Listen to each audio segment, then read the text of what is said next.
Good afternoon, everyone. I'm Shumit Ganguly. I teach in the Department of Political Science here at IU, and it is my special pleasure to introduce my friend of many years, called Carter Malkasian, this afternoon for the keynote speech to this conference, which we will be holding over the next 2 days. Before I introduce Carter, let me quickly thank our sponsors. The conference is being sponsored by the Indiana University Center for the Study of the Middle East, the Title VI National Resource Center funded by the U.S. Department of Education. In addition, the event is co-sponsored by the IU Inter-Asian and Uralic National Resource Center and the IU Center for the Study of Global Change. Additional support has been provided by the IU Office of the Vice President for International Affairs. We are indeed deeply grateful to our colleagues for their support. Without any further ado, I'm going to introduce Carter. But before I do that, I need to recognize the Chancellor of the University, President McRobbie, and the former First Lady, Laurie Burns McRobbie, who have chosen to grace this occasion tonight. And Chancellor McRobbie will probably be present for at least part of the conference tomorrow or the day after. And I'm really grateful that both of you, both Faisal and I, are deeply grateful that the two of you could grace the occasion tonight and that you might be present tomorrow. In fact, you will be present because you are introducing the conference. I just recall, unless you're planning on doing it on Zoom. No, I'll be there. I'm also grateful to a number of colleagues from across the country who have flown in from various parts of the country, not to mention Carter, who flew in from 2 time zones away. And it's a bit of source of sadness that Ambassador Rakesh Sood, the former Indian ambassador to Afghanistan, who had agreed to come, unfortunately fell victim to the vagaries of United Airlines. His flight was canceled at the last moment, and we tried to make an alternative arrangement. Carl Pearson, the associate director of the center, made good faith efforts to make another flight arrangement, but it really didn't prove to be suitable. And so he will be joining us over Skype. I have droned on far too long. Let me turn to the introducing Carter. Carter Malkasian is on the faculty of the Naval Postgraduate School, where he is the chair of the Defense Analysis Department. He was the special assistant for strategy to the chairman of the Joint Chiefs of Staff, General Joseph Dunford, from 2015 to 2019. He has widespread experience working in conflict zones, especially in Afghanistan and Iraq, and has published a number of books, one of which, the most recent, is actually right here. And it's right next to my bedside. And I am making slow progress on this doorstop. I'm happy it puts you to sleep well every night. That was not the import of my remark. It's okay, I know the truth. The highlight of his work in conflict zones was nearly 2 years in Garamsar district in Helmand province in Afghanistan as a State Department political officer. His newest book, The American War in Afghanistan, A History, his 2013 book, War Comes to Garamsar, 30 Years of Conflict on the Afghan Frontier, published through Oxford University Press, won the 2014 Silver Medal of the Council on Foreign Relations Arthur Ross Book Award, and I might now confess that I had something to do with it. I'm glad I came then. On that note, the floor is yours, Carter. Thank you so much. Thank you so much for the wonderful introduction and hosting me here. It's our pleasure. Thank you so much. If it's okay, I'll remove the mask for the conversation. Thank you all, and thank you for having me here. It's an honor to come out to Indiana and to be able to talk to everyone today. What I wanted to talk to you about was the war in Afghanistan, the war that occurred from 2001 until 2021. And I wanted to go through some of the important points of it, how it came out, the way it came out, whether or not there were ways for the United States to have left earlier, and maybe some overall more general conclusions and implications from it. I'm not going to talk too much about what happened last year in the last months. That's partly because I think a lot of what happened then was the culmination of what had been happening previously. But I want to make sure we have some time for question and answer. So hopefully we can, if we want to talk about last year, maybe we can talk about that a bit too. So a lot of, I first went to, when I first went to Afghanistan to work there in 2007. But the time that I remember more in Afghanistan was the 2 years I spent in Garmsir district, Helmand province, which is the southern part of Afghanistan. It's a rural district with the Helmand River running through it and a few kilometers of farmland on either side of the river. And so I was working there as a civilian advisor to the military state part. And when I was there, I went in with certain, I was always very interested in how did we come to this point in Afghanistan. I first arrived there in 2009. And by that time, there was a lot of violence in Afghanistan. It was the time of the surge when President Obama was trying to send more forces, and I was kind of the civilian aspect of that. And so I was very interested in how did the situation get bad like this, where the Taliban had returned, where they had been in many parts of the country. And so as I went in there, I was interested in understanding it better. And going in, I had some thoughts in my head about how it had gotten this way. I very much enjoyed reading and continue to enjoy reading Sarah Che's book, The Punishment of Virtue, which I recommend to anyone who's trying to understand Afghanistan. And that book lays out, amongst other resources, lays out how Americans and the Afghan government had been mistreating Afghans, had been favoring certain people over other people, had been allowing the police or other military forces to maybe wrongly imprison people, maybe sometimes abuse them, beat them, had allowed what were called warlords and such to take the land of some or interfere in the poppy production of some while protecting the poppy production of themselves or protecting their own land. So there's a variety of reasons here that pointed to that there are many Afghans who were upset with the government, were upset with how they're being treated, and were therefore giving some assistance to the Taliban. And were providing shelter to the Taliban and allowing them to operate in their areas. So when I was in Garmsir, I did find some evidence for that. I did find that there were people inside of Garmsir who had decided to lean towards the Taliban because maybe a particular police chief, Kabir Khan, had whipped people or taxed them and been abusive to them, or because of another tribal leader who had taken their land. And so you can see these indications here of what was happening. And as I talk to you, what I'm trying to lay out here is, well, one possible reason is to how things have gone the way they've gone in Afghanistan. And so I want to walk through a little bit more. So that mistreatment of Garmsir, I also found wasn't enough to explain what I was saying. That there was more going on simply than that. Because in this particular place, when the Taliban had arrived, there hadn't been a revolution of the people against the government.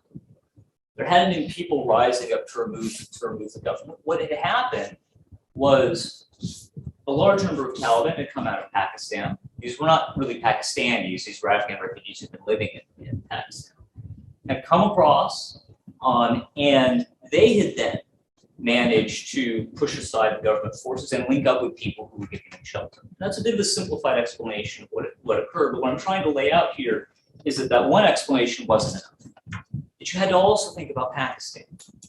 And it may not be so much that the Pakistani government was giving them a place to stay or giving them assistance, and that now there is that occurring, but I think that is less important than they had this broad area where they could live and be free of any kind of pursuit by the government or other forces, and allowed key Taliban leaders like Mullah Abdullah Lang or Mullah Mangarij, or even Mullah Baradar himself, to be able to survive. Not Mullah Omar. We'll talk about Mullah Omar in questions if you like. That's a longer, different story.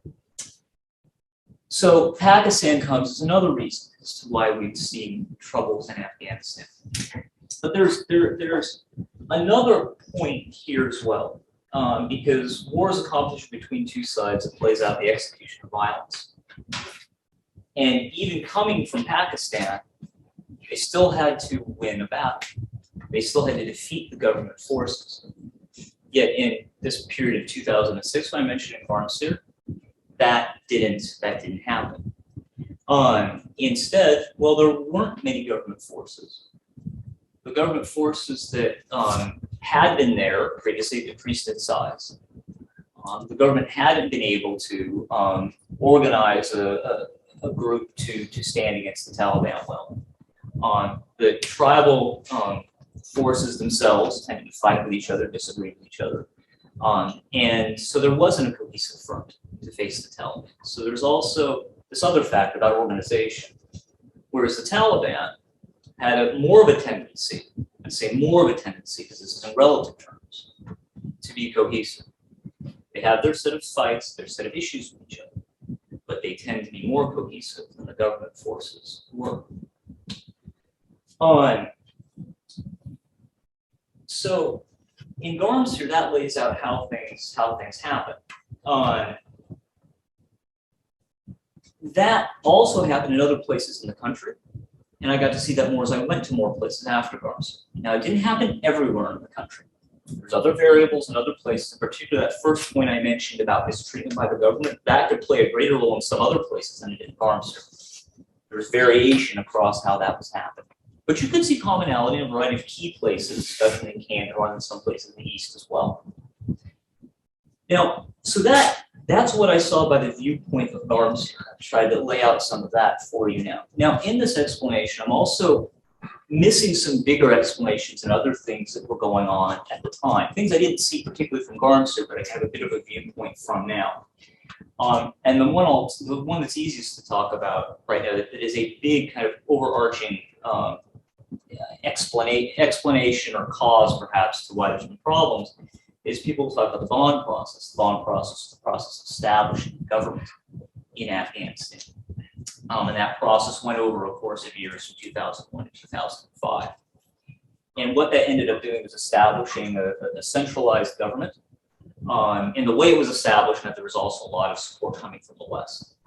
Now, another prominent argument that I have made here, but it deserves just mentioning, is another argument is that the reason things turned out like this with these kind of problems is that the government was too centralized. It wasn't decentralized enough, such that Karzai had power of appointing over just about everyone. And because people were appointed from Kabul, because governors, police chiefs, army commanders were appointed from Kabul, they looked at Kabul to be accountable for. They didn't look to the people to be accountable for. And so this is an argument such as Thomas Barfield, who wrote a very well-known book on Afghanistan, cultural and political history. That's his argument, that because they weren't accountable to the people, they were therefore more willing to mistreat the people. So I think this is a very fascinating, large argument. It is not, however, a major argument that I make in my book. The reason I don't make that argument in the book is because it's hard to trace how all of that would have come together. It's a large counterfactual. It's a large counterfactual. We have to shift several variables.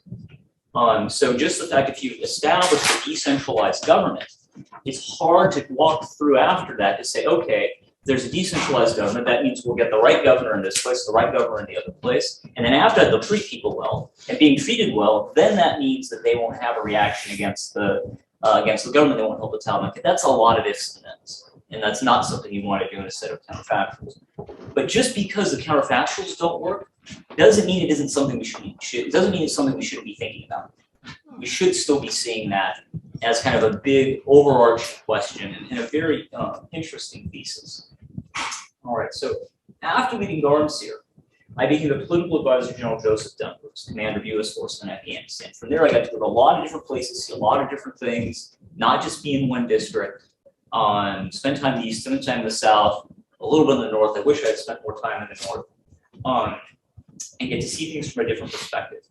So while those explanations that I mentioned, I could still see some of those, it was clear that other things were also happening, that there were other problems going on, that the things that had caused war to change and develop early on may not be the same factors that were occurring later on.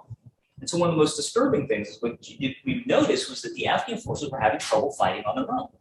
Not 100%, not entirely, but again and again, when U.S. advisors were there, U.S. airstrikes weren't present, they'd be defeated by the Taliban.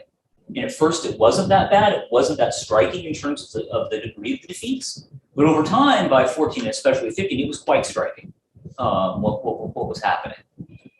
So the explanations that I just mentioned, they didn't work as well with these. I could try to make them work, but you don't want to jam explanations into the evidence that's available. And so then the questions I was trying to understand more is, okay, why is this happening? Why are we seeing these problems occur? And so corruption within the police and army is one very obvious factor here that we hear a lot about. And it's doubtless true that there is a variety of corruption going on within the Afghan forces, often bleeding down from the top and often existing in other parts of Afghan society.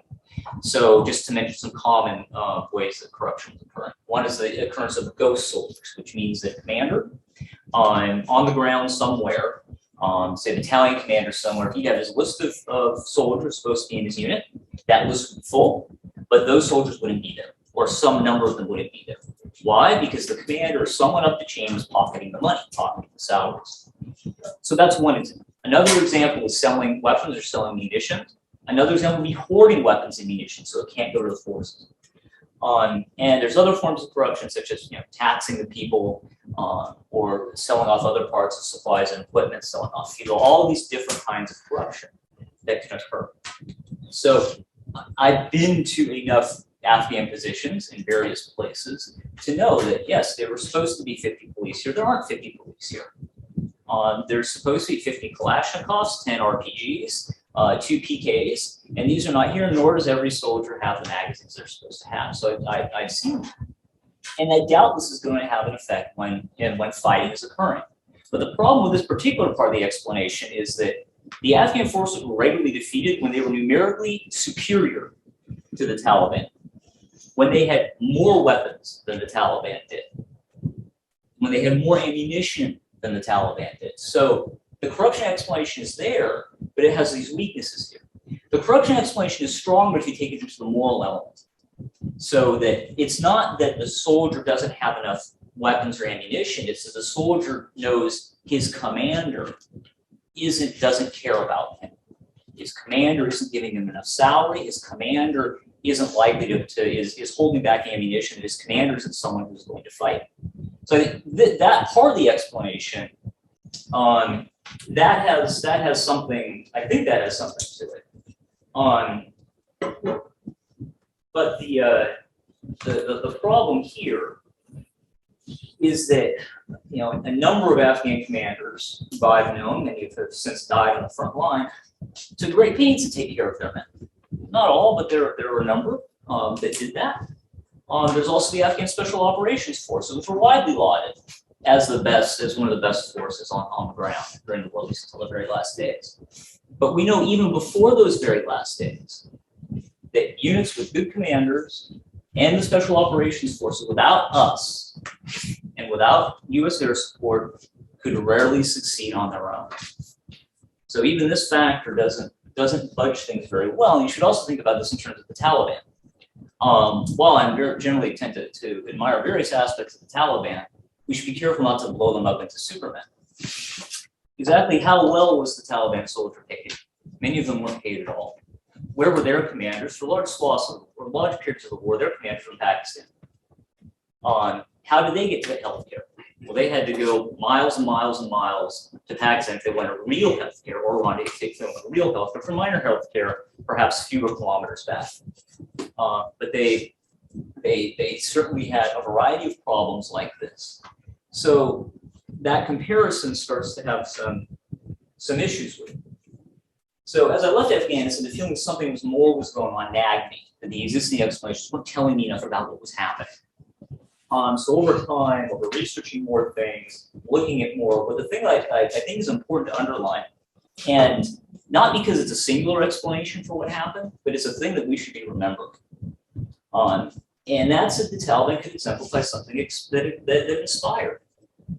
And in simple terms, they were fighting resistance to occupation, and they could represent themselves, whether incorrectly or correctly, as representing Islam. The government is aligned with foreign occupiers, aligned with us. That makes it more difficult for them to inspire their forces to fight. It's claimed that Islam was fraught, and without stamping on it too hardly, the very presence of Americans in Afghanistan can trod on what it means to be Afghan. The very presence of Americans serves as occupiers, which can anger people, can dare young men to fight, can animate Taliban, sap the will of Afghan soldiers and police. And so when they clash, the Taliban were more willing to kill and be killed than the Afghan forces were. So this explanation is something that was in a variety of conversations that I've had Posh do with Taliban leaders, with government leaders, and you can certainly read it in Taliban propaganda, but I wouldn't simply dismiss it as propaganda because it's too deeply ingrained in what you hear. Dismissing it as propaganda is almost ignoring something that's right in front of our faces. So one Taliban religious scholar from Kandahar told me the Taliban fight for belief, for Jannat, heaven, and Ghazi, killing infidels. The army and police fight for money. The Taliban are willing to lose their head to fight. How can the army and police compete with the Taliban? Explanations evident in my mind, key Pashtun texts written by Taliban that were often hitherto unreferenced by Western scholars. So you can find that there. You can find it in various degrees of polling and other interviews that have been done by them, but done by Westerners and by Afghans. And so just to give you one story, to give you a little bit of context to it, sometimes in a battle, the Taliban and the Afghan forces each have radios they use to talk to their men. Now, all those radios, you can hear what you switch a certain frequency. You can hear what the Afghan army soldier can hear what the Taliban is saying, and vice versa. So there's a story that may be apocryphal that an army commander was talking to a Taliban commander, and the Taliban commander taunted, "You are puppets of America." The Afghan commander said back, "Well, you are puppets of Pakistan." And the Taliban commander said back, "The Americans are infidels, the Taliban are Muslim, and the Pakistanis are Muslim." And nothing more is said. And that's the point. There could be no response. Or as a shorter African proverb form, over an infidel, be happy with the Muslim. So this explanation, again, is not the singular explanation for why things happen in Afghanistan the way they did. I've tried to layer a variety of explanations here to show that. But it's powerful because it answers certain questions that others do not. Nor is it necessarily unique to Afghanistan. It's nothing new to say that various different peoples throughout the world have fought occupation. It's nothing new to say that. If you easily look at histories of Vietnam to see that, there's histories of the Iraq War that talk about it. We have our own revolution in that regard. Chinese Civil War is rife with this. So this is not an explanation in that sense that is new. But as a historian, like I'm not really looking to form a generalization, I'm looking to understand a singular case. Now, this explanation would be problematic if no other cases had these similarities, or could be problematic. But the fact that others have it, I think, helps reinforce it. Now, the impact is something to remind us that the Afghan government, as long as aligned with us, was going to have problems. This is or maybe perhaps was going to have problems. And this is showing that, at a fundamental level, our presence was harmful, may have been harmful. The explanation is also dangerous, obviously. The explanation can be misinterpreted by people to suggest that Islam is somehow helping terrorism or somehow violent, but that's not what I'm trying to point out here. I'm trying to point out here that it's easier to inspire resistance to occupation if the occupiers are not of the same religion. And I don't think that's that much of a contested thing to say. So I'm going to switch now, talking about those explanations. It looks like I'm doing kind of okay on time, Steve. I'm all right for another 15 or so. 15 minutes. All right. So let's talk about the difficulty of changing the course of the Afghan. So everything I laid out suggests that changing the course of the Afghan war is going to be difficult. None of the explanations we've gone through are easy to fix. These are all deeply ingrained, difficult to change. So, with that the case, that begs, well, why didn't the United States leave earlier? Why didn't the West, why didn't the international community get out of Afghanistan earlier, understanding how difficult it was? And it's not like there weren't people who pointed out how difficult this was going to be. There's many people said that in many different environments. So I think the tempting answer has been, we just should have gotten out after 2001. The United States international community should have gone in 2001, knocked everything over, and gotten out. Now, that's a very tempting answer. And it seems so simple, so easy. But I don't think it's helpful from a historical point of view because it's forgetting the rest of the context and the constraints of the time. Those September 11th attacks created a very palpable terrorist threat.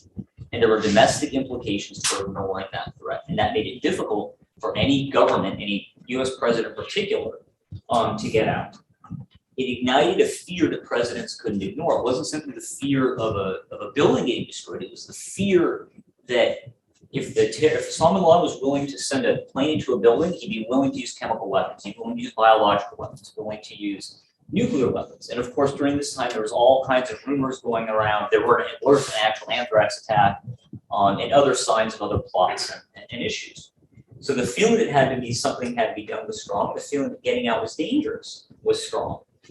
And this creates kind of a conundrum for the post 9/11 world. The U.S. presidents had to choose between spending resources in areas of very, very low strategic value, or facing some risk that was kind of hard to quantify. So in the early years of the war, the United States was charged with this risk. Throughout 2002, polls showed that 50 to 80% of Americans were worried about another attack on the United States. So for President Bush to lead at that time was going to be difficult. He never considered, declaring victory and just going home. The rest of his staff felt the same way. Bush says the option of attack, destroy the Taliban, destroy Al Qaeda as best we could and leave was never appealing because that would have created a vacuum into which radicals could build even stronger. And so that threat stays around throughout the Bush administration. When President Obama arrives, that threat is still there. He arrives in 2009, and that's not that long after the 2005 attacks in London, the attempt at the Heathrow airline bombings later on. This is all still fairly close. Osama bin Laden still at large.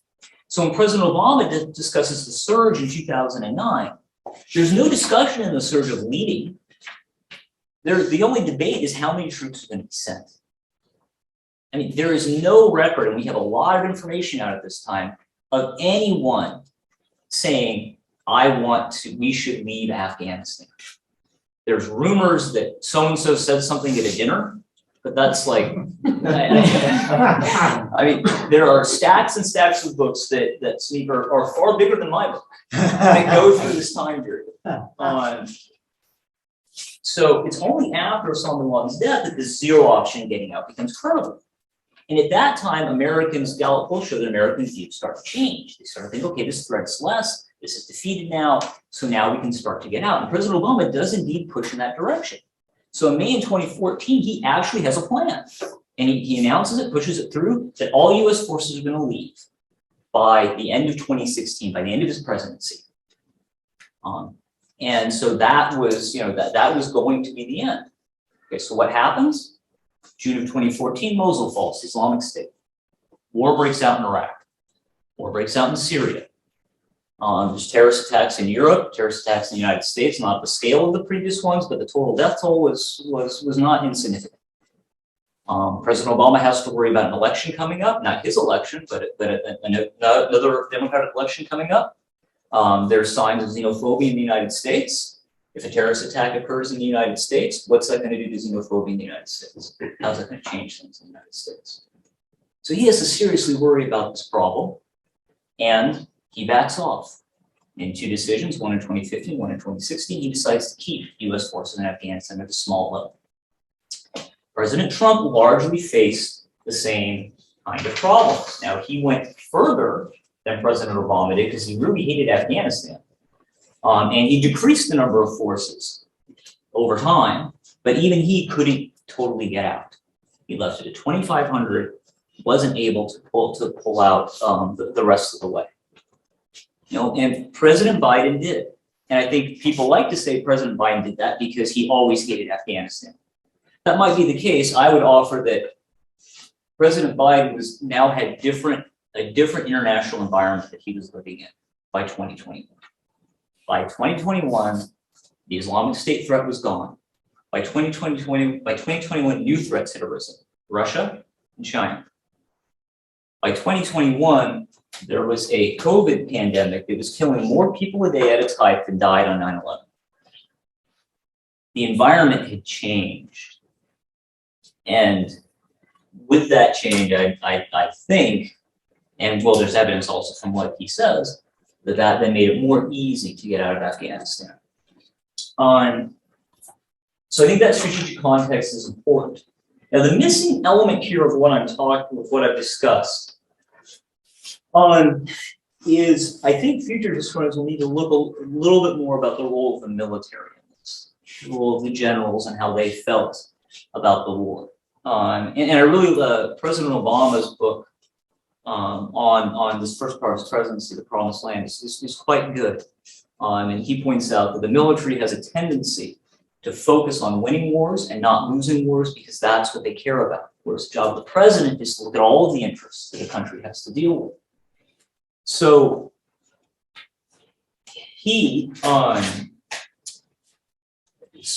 the question is, how much did the military constrain presidents from getting out? How much did it prevent them from being able to take an option to get out early? We see this a little bit in the news, but it probably deserves somewhat more scrutiny over time, and I think future historians will be able to do that. Early on in the Bush years, I don't think the argument holds. Because I think in the Bush years, most of the decisions were by civilian leaders. And the military leaders didn't have much of a role or a say in this. They did have some, and they may have agreed with the decision of the Bush administration, but they were falling behind what the civilians were to do. In the Obama administration, the first part, I also don't think the argument particularly holds. Again, because the questions early on were not about getting out. They were about how much to increase. But later on in 2015 onward, then there probably is some more that might have to be looked at there if we think about, well, how much advice was advice being given? What was the advice? What were the risks that presidents thought if they didn't go along with that advice? What were the political risks for them if they left Afghanistan, something bad happened and they had not listened to the advice of the military? What kind of domestic blowback would they face? So I think that deserves for further examination. The one end point I made on that, though, is that the generals would have had no leg to stand on if there wasn't a terrorist threat. That was the argument. And that if you leave, that there could be a terrorist threat. If that wasn't there, that I think their argument would have been much, much weaker. All right, so moving down towards the end point.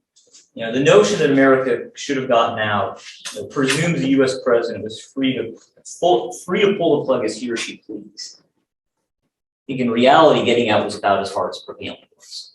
They were both very difficult things to be able to attain. And I think this is the tragedy of America's Afghan war. We failed for these intractable explanations that I've tried to lay out, these intractable factors. And we stayed largely as unforgiving terrorist threats and domestic politics. There were few chances to prevail and few chances to get out. And the most realistic view may be that the war is going to veer something to be endured, an unwanted diversion of American and international attention. All right, so the last point I'd like to make, hopefully as going through this, you've seen that I've tried to draw back to how one writes a history and how one thinks about writing a history. I'm very taken by the idea that history should have a moral element to it. That history should say something more than just about the facts that are going on, but should should help us guide us, should help us think about what a moral compass is. I very much like the idea that history should help us, as someone else said, this is not my phrase, that history should help us balance between the poles of oppression and liberation. And in this case, we should reflect upon, in Afghanistan, did we oppress or did we liberate?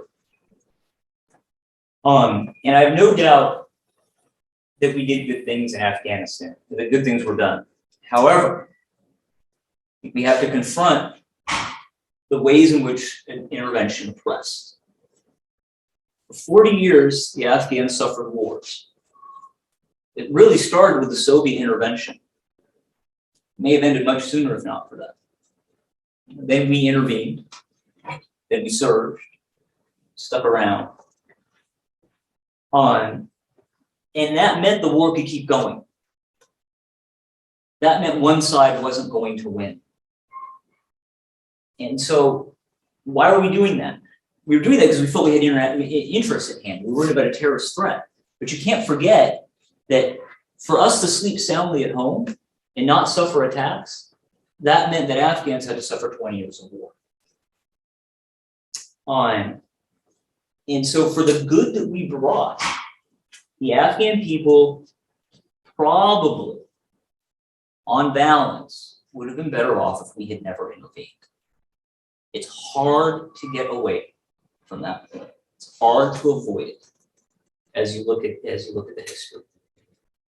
Now, to see war as unavoidable or the war is hard to get out of and hard to win, that doesn't mean that the war was right. It doesn't mean that people should be absolved of blame for the mistakes that were made and the lives that were lost. And I didn't go into a variety of things that we did in terms of civilian casualties and stuff. And it's certain to see that the war is as hard to get out of. It's also certainly not to endorse future interventions. Future interventions may or may not be necessary, but hopefully the Afghan experience gives us pause and dismisses the allure of easy solutions. So with that, I'll end. And I think I might have just been 1 or 2 minutes over. Thank you very much. The most marvelous layered talk, which was lucid, cogent, and illuminating. I really cannot say any more about it. And above all, I am really heartened because I too am a regional specialist. And at a time in my discipline in American political science, regional specialties are really not rewarded very well. This university, mercifully, particularly under President McRobbie, certainly did reward work on regions. In fact, we still teach the largest number of languages of any university in the United States. And I'm quite proud of this fact. And not to mention the fact that my dear friend is the director of the Center for the Study of the Middle East. hardly a trivial matter, but it just wonderfully reaffirmed the importance of knowing something about a region and not assuming that simply, manipulating a database provides you all the answers to important questions of public policy. I am really going to refrain from talking too much, but just 2 quick points. Carl has reminded me very helpfully that he will give you questions which come in through the chat function on Zoom. And also I want to recognize Ambassador Rakesh Sood. The poor soul is awake at some truly ungodly hour and carefully listening in on this conversation and hopefully will actually join us. But once again, thank you for the most marvelous talk. The floor is open. Carl, are things trickling in?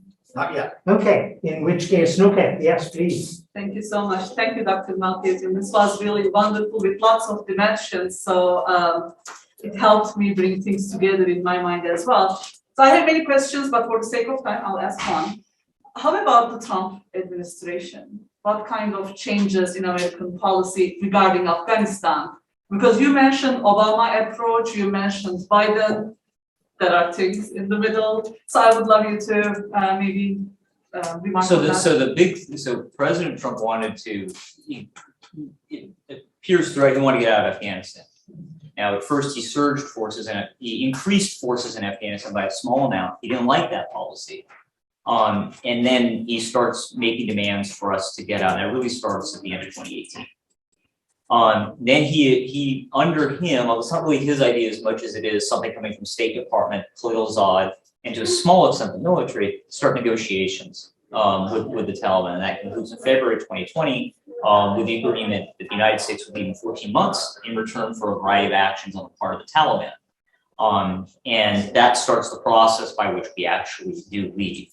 Now, President Trump's importance in this, above all, is he wanted to get out a lot, so he set this process in motion to get out, even though in the end he doesn't get out himself, and he leaves it at the end. It's kind of up in the air what's going to happen here, and it really was a difficult decision that President Biden had to make. Yes, okay. I want to second Shumit's comments about your talk. It was really magnificent how you laid out this variety of explanations. I wanted to ask about 2 of them. Corruption. Yes, the Afghan government and forces were beset with corruption, but much of the corruption was sort of built into the very sort of structure of the American occupation. I mean, there were a variety of defense contractors and working with dodgy Afghans. There were reports that there were second salaries for Afghan governments officials who would report on their colleagues. So one, the American role in sort of fueling that corruption that we sort of tend to blame Afghans for. Secondly, tons of research, social science research has shown that insurgencies, the success of insurgency is really critically dependent on external sanctuaries. And I think the role of Pakistan, I don't know, I haven't read your book, but you seem to sort of discount it in some way, the role of Pakistan. This is a country that was getting billions of dollars of US aid at the same time that it was sponsoring and giving sanctuary to terrorist groups that were going over the border and killing Americans and NATO and a bunch of.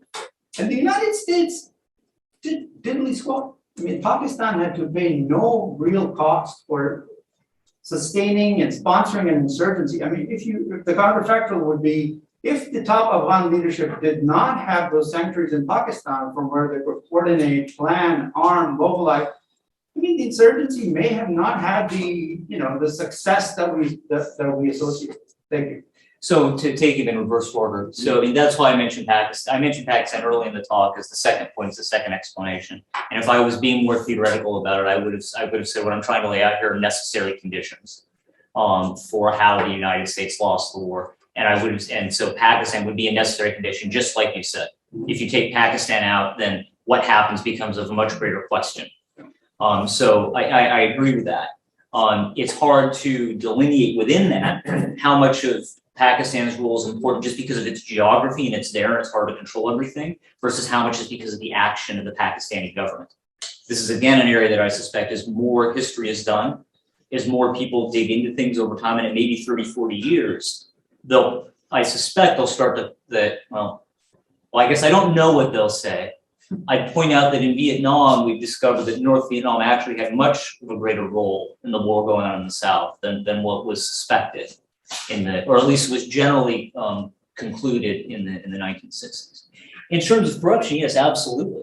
The U.S. effort there and the way the effort was done did help fuel corruption. And the thing that you specifically mentioned early on, especially early on, but continuing, but especially early on, big contracts, lots of subcontractors, money pushed down from the top all the way down. This is creating all kinds of problems and difficulties and overfueling the system.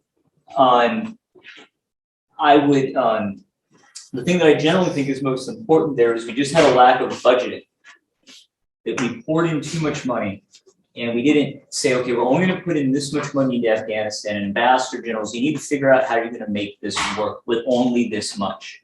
You're not getting all the money that you need. And the other part I would say is like how that money is executed and the flexibility of it, what it can be used for, and the quality assurance techniques used are also pretty important in terms of reducing the levels of corruption. Thanks very much, Carter. Ambassador Sood has a question, and then I have my colleague Geoffrey Choksu. Thank you, Sumit, and thank you, Carter, for a very illuminating and thoughtful talk. A couple of, one, I'll limit myself to just one point, which is that, do you think, looking back, was it a fair idea to call it a global war on terror? I mean, a war means a certain outcome. And, that is how in 2001 it got described. And I know you very eloquently pointed out that in a sense, and it's the first time I've heard anybody make this comment that you did towards the closing remarks, that in a sense, Afghans paid the price so that Americans could sleep in peace. Because, and I think that's a very telling comment, and it kind of, but looking back, because was the description, I mean, can terrorism be described as a war with that kind of an outcome? I mean, history, the two poles that you talked of, does it have to go between victory and defeat? Because the moment you do that, you're putting in far greater emphasis on the generals and the military, and, the tactics takes over rather than the political strategy. Just a thought for reflection. Thank you. Thank you, Ambassador. I really appreciate that. Well, I guess for one thing, Americans have a hard time thinking in general outside victory and defeat. It tends to be, there's lots written about how U.S. military strategy tends to go between those two. And it's not a perfect representation, but that's there. Calling it a war. So calling it a war, I think, was a symptom of something else I didn't talk about in the discussion, which is that we overreacted to the threat. We were driven by fear in a lot of the early actions, and in some sense, driven by vengeance in the early actions. I'm not sure how much of that could have been avoided, but it definitely was there. At the same time, the early successes drove a lot of overconfidence on the part of U.S. commanders, and we see that turns right to Iraq.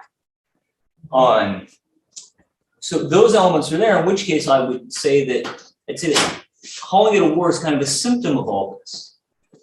So yeah, it's a better way to look at it would not have been to use the term war, although I'd also caution, if anything like this happens again, I'm not sure that we're going to behave any differently. Although with the world as it is today, I don't know, we'll see what that all looks like. Thank you. Jamshid? You very comprehensively covered the past. Thank you. Now, would you take that knowledge and apply it to the present? The we're seeing insurgencies restart. talk about taking that to the present and maybe speculating about the future. For Afghanistan. Yes. Yeah. Hey, that's what And the with conference is Taliban, about. Yeah, that's what I'm talking about. I'm not talking about the Ukraine. That I worry about a lot more. I mean, Ukraine, I worry about a lot more. So over the short term, the reemergence of an insurgency in Afghanistan doesn't have indicators that I would be looking for. So the groups that we have looked to in the past to be organized, interested, armed in conducting that kind of activity, they don't seem to be doing that much right now.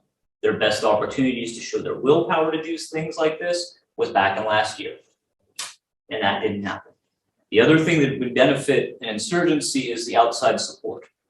And just on the basis of the open source, we don't see much outside support going in. When we talked about in 2020, 2021, when things weren't looking good and what the future would be, there was questions about, well, what will China do? What will Russia do? What will India do? What will Iran do? They don't really want to see the Taliban controlling the whole country. But it looks like they're kind of okay with that right now. And certainly Russia has other things it's worried about at this point. So those near-term indicators aren't very strong. Farther out, it's much harder to say. Farther out, the Taliban have to control a fairly large country. They have to conduct delivery of goods and services. The land problems that I mentioned before, they're going to face those same kind of land problems, those same kind of headaches. In one of the Taliban codes of conduct, Mullah Omar, may not have been really Mullah Omar who said this, but it was in the code of conduct, said, do not get involved in tribal disputes. You won't be able to solve them. Stay out of it.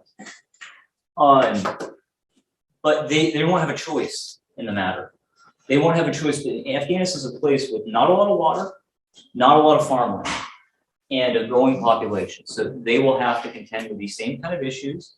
And over time, that could create insurgency. Now, what kind of insurgency and who does what, that is something that's hard No, to say. your comment is right on the money about, with Mullah Omar, whoever else don't get involved in tribal issues. I was last there this summer before 9/11 on archaeological day, haven't been back since then. We were right there on the Afghan border and we knew something was coming.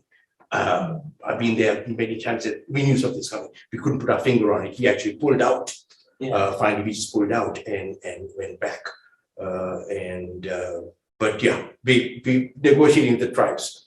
That's, major. Faisal? Thank you. And let me say, there's really, just to add to what Shrivik said, just a really superb talk. Thank you very much. But you intrigued me a little bit. You dropped some nuggets about Iraq, but I won't ask about those. I spent some time there too. So. Yeah, indeed you have. But let me take you back to 2001. You said that we could have left, out wearing my hat as an American citizen, an actual-born American citizen, as well as a natural-born Iraqi citizen. We could have left in 2001, by which I take it, if I understood you correctly, that would suggest that the strategic objective was achieved by 2001. Your concern, or the problem, was the political issue of what if there's another terrorist attack? Easy to say, you see, we left Afghanistan too soon. I understand that. But I wonder if you would talk about a little more about the sort of the achievement of that strategic objective early on, and what another president might have done to explain that to the American people, and why it was not necessary to stay another 20 years. I think the strategy, that the strategic outcome of 2001 also plays into it in terms of why we stayed. The issue there being that in 2001, the Taliban were toppled. Al-Qaeda was driven out of the country to a large extent, but Osama bin Laden survived. And other terrorist groups managed to go back, reset up camps in Pakistan and various parts of Afghanistan. So in that situation where the main enemy wasn't defeated yet, that also made it more difficult to leave Afghanistan. Now, to get to your point, if a president had wanted to do this, and or how people phrase it today that could have been done, is the argument would have been, we toppled the Taliban, Al-Qaeda is on the run, we've knocked them apart, Osama bin Laden is on the run. They're going to have more difficulty conducting any attacks now. Part of this is in retrospect, because in retrospect, we know that Osama bin Laden's ability to conduct attacks was much less after 2001, and he was on the run, and they had trouble reorganizing, and they became much more Afghanistan inward focused than outward focused. But again, that stuff wasn't known at I'm the sorry, time. that's a really important point. So you're saying the intelligence community failed to assess that at the time? Well, I don't like saying the intelligence community fails to do things. Did not assess it at the time. Did not assess it at the time, as far as we know. It was unknown at the time. Unknown at It the was, time. and it's been over time with the capture of the Abbottabad files and other information that's come out since about Al Qaeda, that there's a better understanding now about what Al Qaeda's situation was in 2001, 2002, 2003. Now, in respect to that, they were actually more capable than they are now, or they were in 2012 or 13. So part of that is gradation, but your point is a valuable service in showing that what we see in retrospect wasn't clear at the time. And so it's hard for a leader to make those arguments. Dipali, you're next. Thank you, Carter, for this talk. It's wonderful, and commend the book to everyone.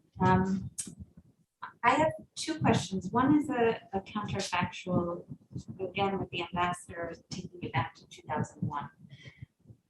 Do you think that it was politically viable in Washington to have encouraged or enabled the new Afghan government to make peace with the remnants of the defeated Taliban?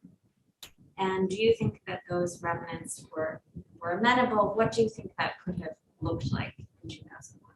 Good question. And one more question, asking you to think a little bit more about the current moment. What's your sense of how well the Taliban is doing, having vanquished the United States and the Afghan government?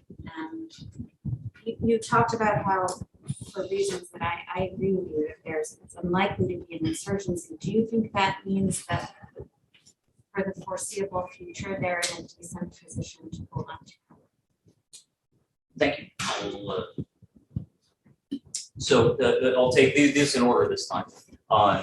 So the first question, and what DePauli is pointing out is a larger kind of question and issue about the Afghan war that I didn't get into, because in the talk I didn't go and try to point out various opportunities that we might have had to set a different course. So when the Taliban were defeated in 2001, it was a famous, well-known story, although there's lots of different angles and evidence on it at this point, that Karzai is coming down from Uruzgan to Kandahar, U.S. Special Forces in tow.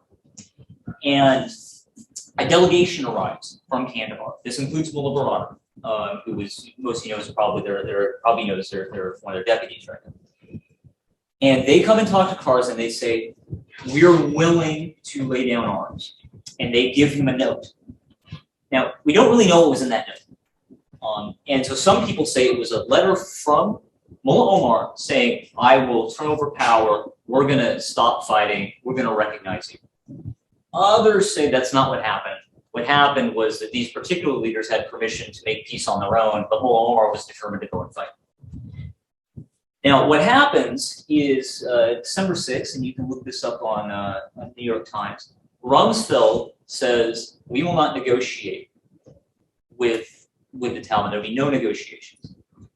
And it appears that the United States, at several different angles, told Karzai and the Northern Alliance that you will not negotiate with the Taliban. So he shut this off.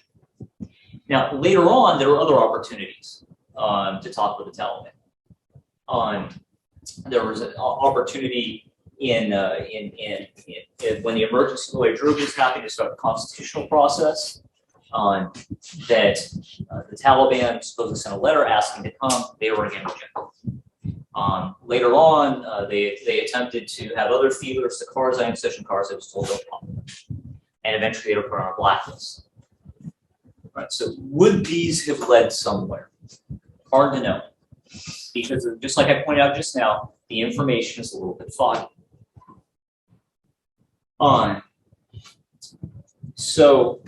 But I think it's probably fair to say that they might have reduced the level of violence They might have created a Taliban movement that was less aggressive, even if complete peace wasn't reached.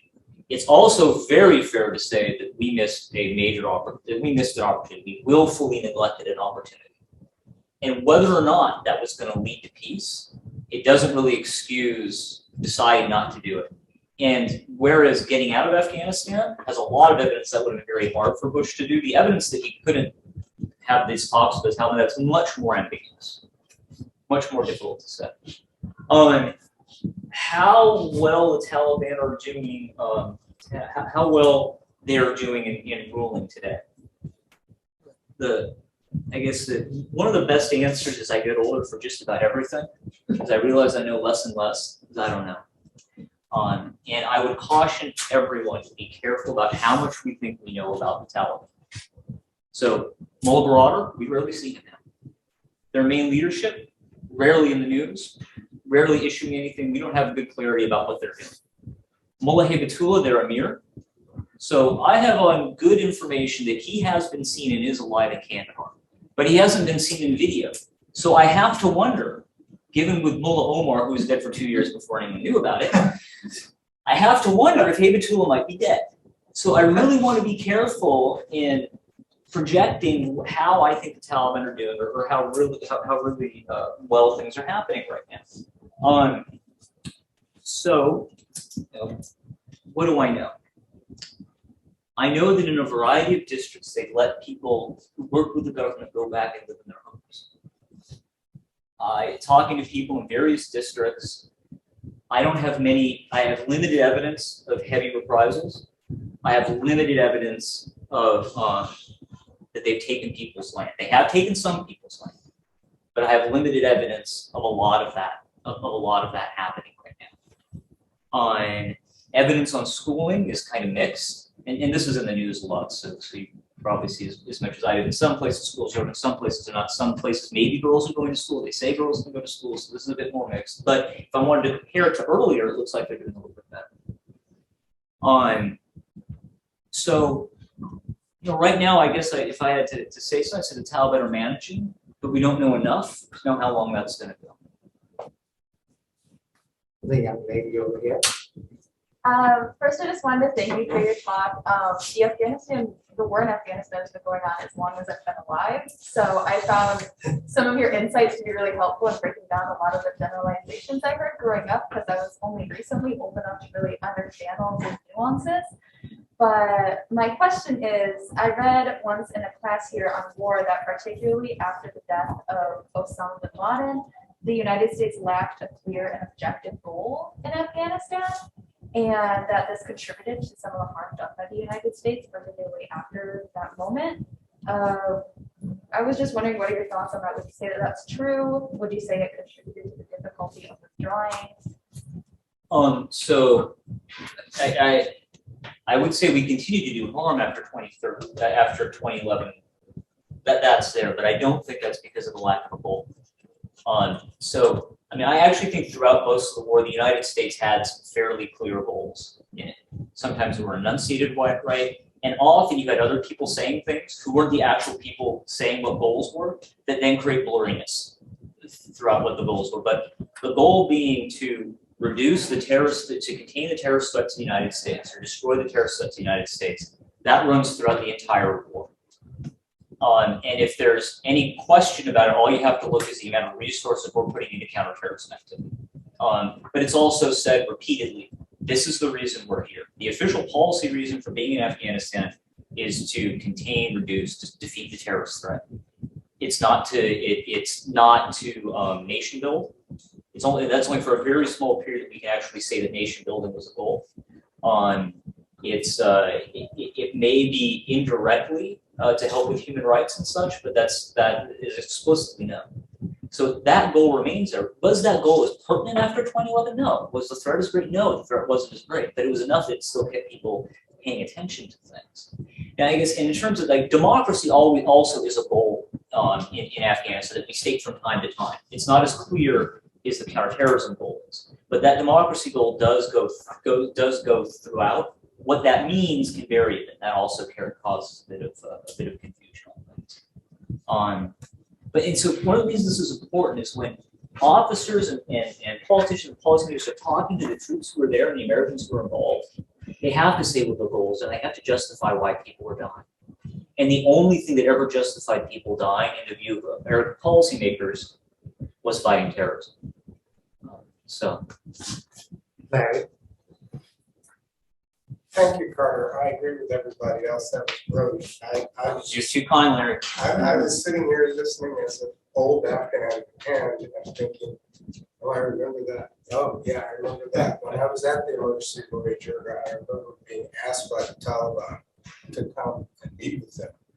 I wasn't in the government at the time, so I could have done that. In the end, I didn't do that. But I mean, that's so much what you said. And like the ambassador and everybody else, I could go on and on, but I get a chance tomorrow, so I'll just ask you one question now. So actually, it's really also like the ambassador more of a reflection because you talked a lot about the interest, but you're a historian, and so all historians of war first turn to Thucydides, and they remember that fear, honor, and interest is what provokes and causes wars, right? So clearly 9/11 was about fear for the American population, as you discussed.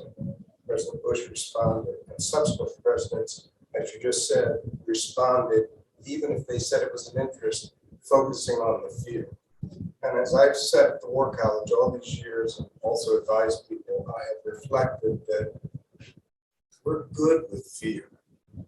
We're not so good with interests in Afghanistan. And when I think about, the great game of the 19th century, right, that was really done with small armies, local proxy forces, and that's how that was done. I reflect on Pakistan's approach to the Taliban the same way.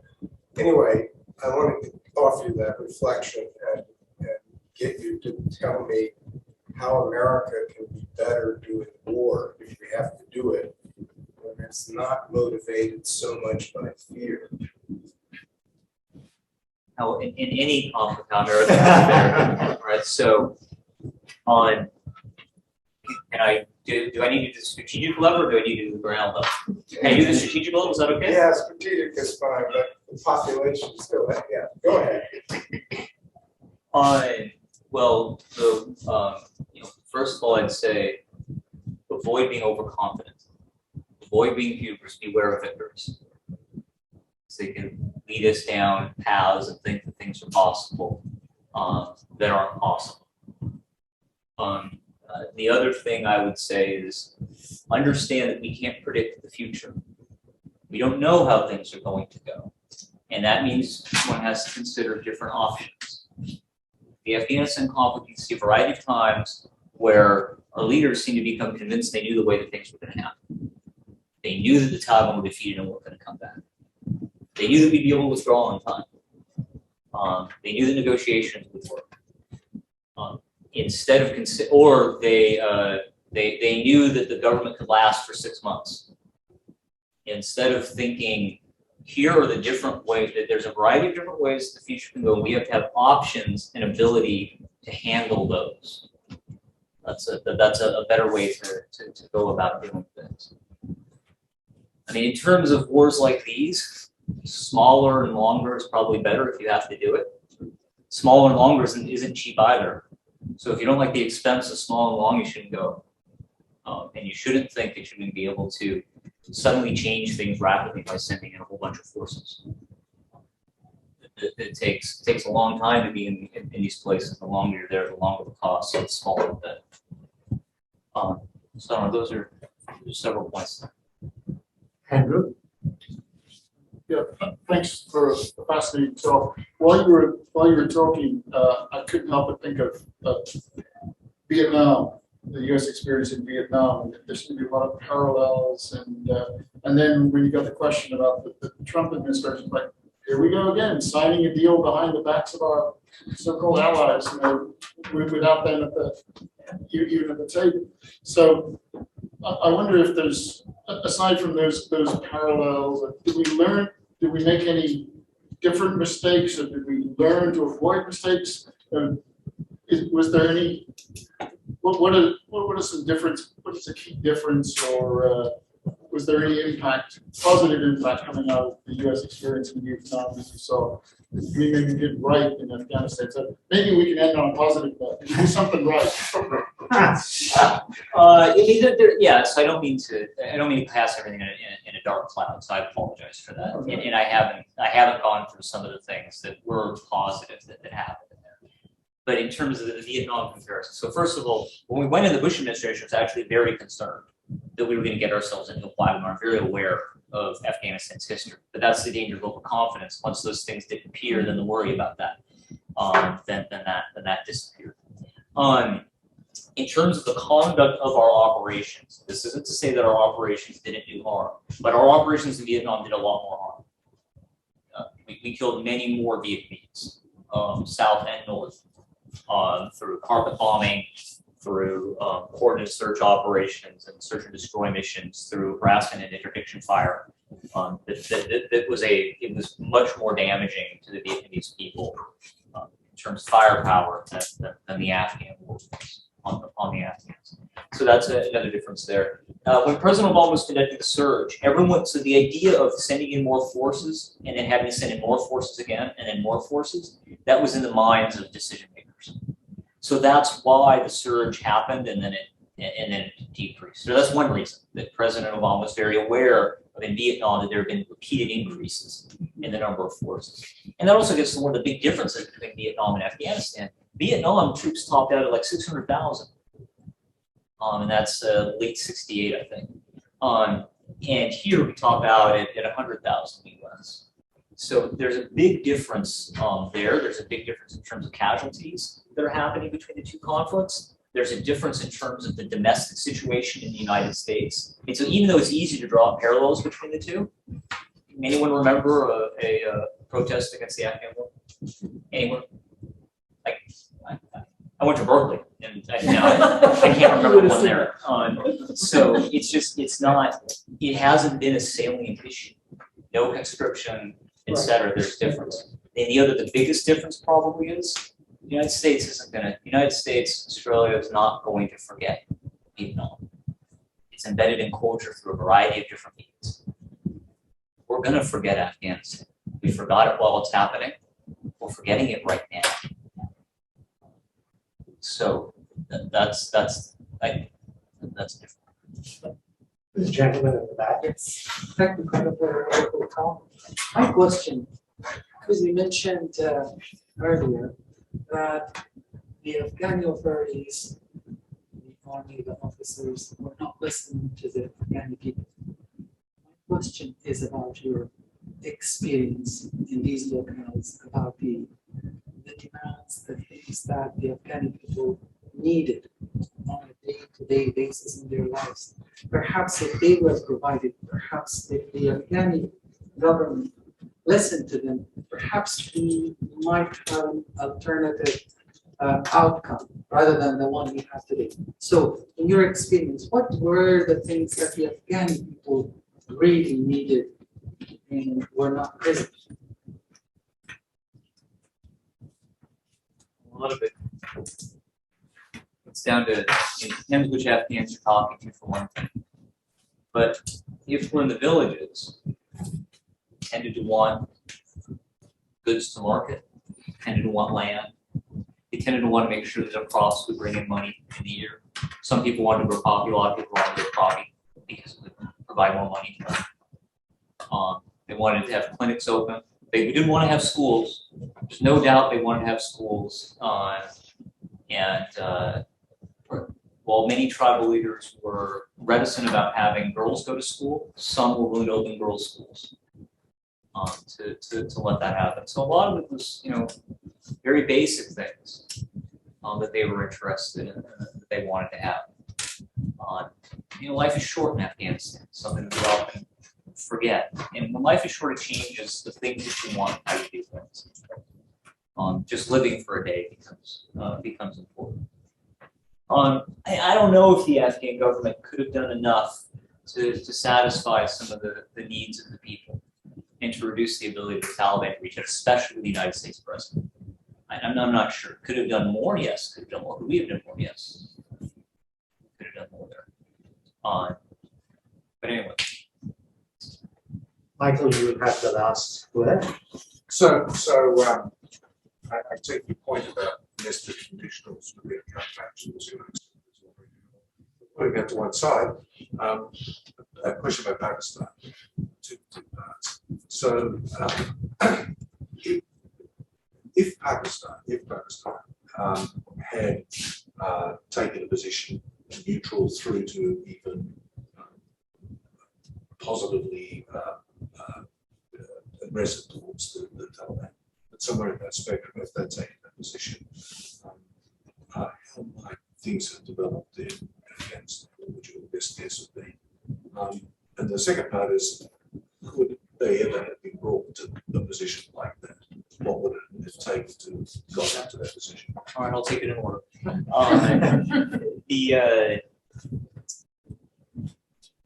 If the Taliban hadn't been able to use Pakistan effectively as a sanctuary, that would have meant, and for the purpose of this counterfactual, why don't they just leave Iran out of it? Then they would have had to hide in more places within inside of Afghanistan. It would have been more difficult for their leaders to survive and operate. And we would have been going after them a great deal, and that would have had its own side effects and problems. But it would have made it much more difficult for them to leave. I have no doubt that the Taliban despised our airstrikes. In Doha, it was absolutely clear they wanted us to stop conducting airstrikes. They would try in various different ways to make that happen. I got in a debate with one Taliban leader. I know more members of the Taliban government right now. I know more ministerial levels of the Taliban government than I do any other government. And I don't mean that to try to brag or something. It's just this odd experience of having negotiated with these guys.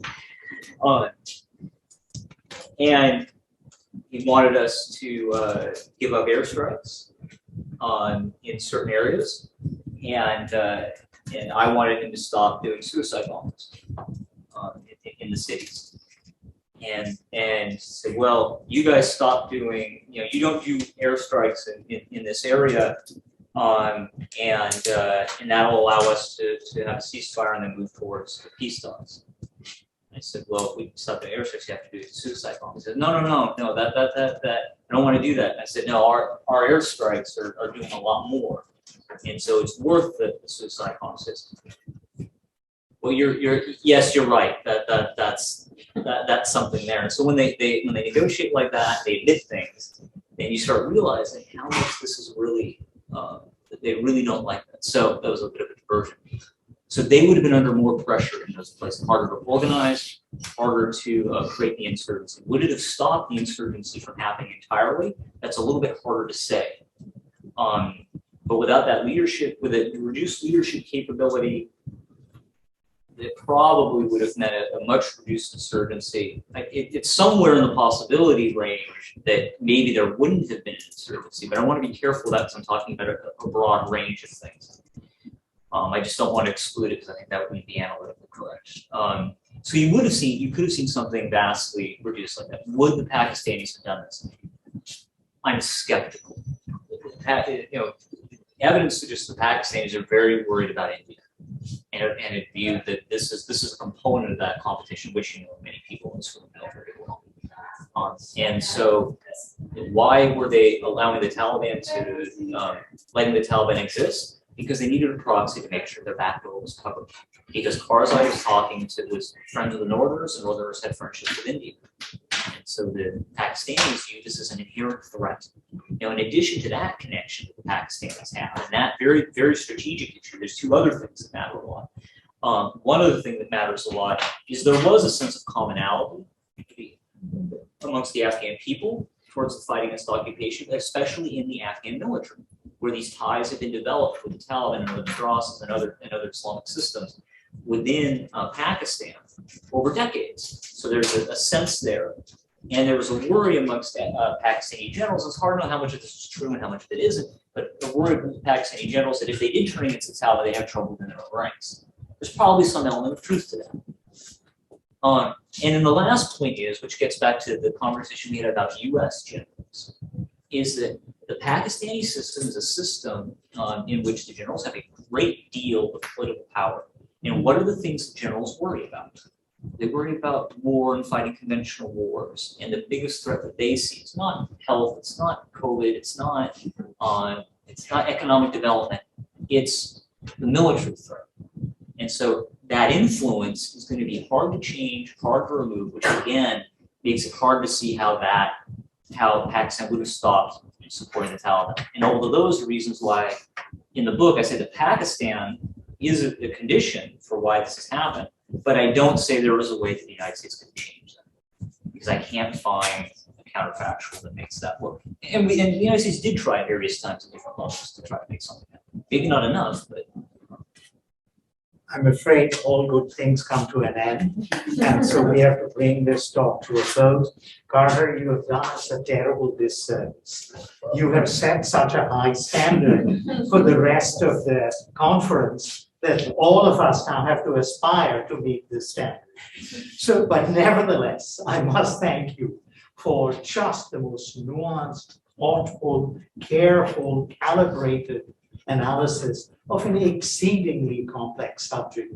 And I cannot think of a better way to have started this conference. Thank you ever so much.